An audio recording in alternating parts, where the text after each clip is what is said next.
नमस्कार, आप सभी लोगों का मेरे YouTube channel doctor Singh knowledge में स्वागत है। आज हम भारतीय संविधान के संशोधन से संबंधित विभिन्न प्रतियोगी परीक्षाओं में पूछे गए प्रश्नों की चर्चा करेंगे। तो शुरू करते हैं आज के पहले प्रश्न। संविधान के किस अनुच्छेद में संसद को संविधान में संशोधन करने का अधिकार दिया गया है? तो 368 के तहत जो है भारतीय संविधान के भाग 20 अनुच्छेद 368 के तहत भारतीय संविधान में संशोधन करने के लिए भारतीय संसद को ऑथराइज किया गया है।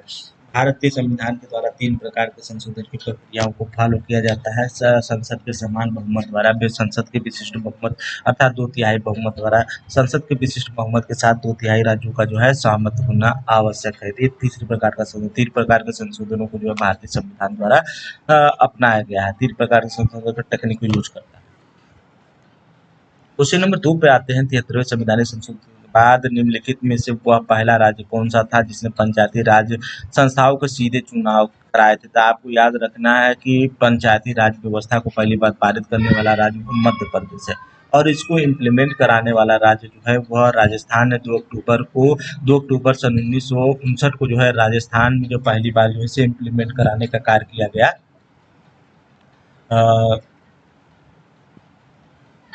2 अक्टूबर सन 1959 को लागू कराने का कार्य जो है इसको राजस्थान में किया गया। राजस्थान के नागौर जिले में पहली बार इम्प्लीमेंट हुआ था। इसको आप याद रखेंगे। क्वेश्चन नंबर आपके 3 पर आते हैं। निम्नलिखित में से कौन सा संविधान संशोधन कहता है कि ग्राम पंचायत में 1/3 सीट जो है महिलाओं के लिए आरक्षित की जाएगी? तो 73वें संवैधानिक संशोधन द्वारा जो है पंचायती राज व्यवस्था में महिलाओं के लिए 1/3 सीटें जो है आरक्षित की गई है। क्वेश्चन नंबर 4 पे आते हैं कि संवैधानिक संशोधन बिल द्वारा भारत में मतदाताओं की आयु 21 वर्ष से घटाकर 18 वर्ष कर दी गई। तो 61वें संवैधानिक संशोधन 1989 द्वारा जो है मतदाताओं की आयु जो है 21 वर्ष से घटाकर 18 वर्ष कर दी गई। क्वेश्चन नंबर 5 पे आते हैं कि संवैधानिक संशोधन द्वारा मताधिकार की आयु जो है 21 वर्ष से घटाकर 18 वर्ष की गई थी। 61वें संवैधानिक संशोधन 1989 द्वारा जो है मताधिकारों की आयु जो है 21 वर्ष से घटाकर 18 वर्ष कर दी है। इसको आपको याद रखेंगे। भारत में मतदान की न्यूनतम निर्धारित आयु कितनी है? तो इस समय जो है 18 वर्ष है। आप इसको याद रखेंगे कि संवैधानिक संशोधन के बाद जो 61वें संवैधानिक संशोधन 1989 द्वारा जो 21 वर्ष घटाकर जब 18 वर्ष कर दिए गए थे, इस समय जो है भारतीय संविधान की जो मताधिकार आयु है वो 18 वर्ष है। कि संवैधानिक संशोधन ने मूलभूत अधिकारों के ऊपर नीति निर्देश तत्वों को जो है स्थापित किया गया। तो 42वें संवैधानिक संशोधन द्वारा मूल फंडामेंटल राइट और डायरेक्टिव प्रिंसिपल ऑफ स्टेट के बीच अर्थात मूल अधिकार और राज्य के नीति निर्देश तत्वों के बीच में टकराव स्थिति होने पर जो है मूल अधिकारों को प्राथमिकता देने की बात की गई थी 42वें संविधान 1976 द्वारा। यहाँ इसलिए विकल्प संख्या ए सही होगा। लेकिन आपको ये भी याद रखना है कि 44वें संवैधानिक संशोधन 1978 द्वारा जो क्या किया गया, संपत्ति के अधिकार को जो है मूल अधिकार की श्रेणी से निकाल दिया गया। तो उसके बाद जो है केशवानंद भारती केस आता है, मिनुआ मिल केस आता है।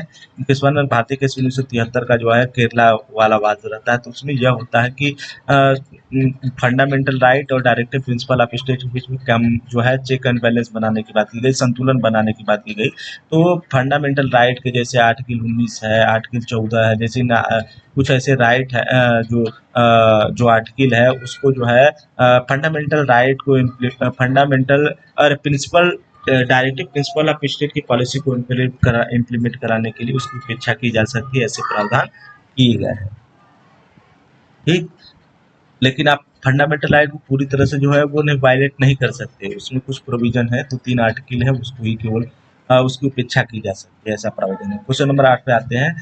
97 में संवैधानिक संशोधन बिल मंत्रिपरिषद को कितने मंत्रिपरिषद खाली प्रतिशत सीमित करने के लिए जारी करता है? तो आपको याद रखना है कि मंत्रिपरिषद की जो सीट संख्या होगी वो 15% से अधिक नहीं होनी चाहिए। और जहाँ तक राज्यों की जब राज्य की विधान केंद्र और राज्य दोनों के मंत्रिपरिषद की बात हो रही है, जो मंत्रिपरिषद उनका आकार जो है 15% से अधिक नहीं होना चाहिए। आपको याद रखना है। जब जहाँ राज्य की विधानसभाओं की बात होगी तो उस पर जो उनकी क्या होगी, कम से कम जो है 60 होंगे और न्यूनतम जो होंगे 12 मंत्रिपरिषद होने चाहिए।